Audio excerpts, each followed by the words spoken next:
விளாத்திக்குளம் மீனாட்சி சுந்தரேஸ்வரர் ஆலயத்தில் விமர்சையாக நடைபெற்ற சோமவார பிரதோஷ வழிபாடு. ஏராளமான பக்தர்கள் வழிபாடு.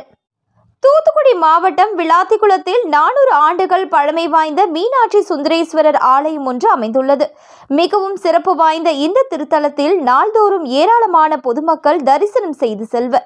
அதிலும் பிரதோஷம் போன்ற முக்கிய தினங்களில் பொதுமக்கள் அதிக அளவில் கலந்து கொண்டு சுவாமி தரிசனம் செய்வது வழக்கம்.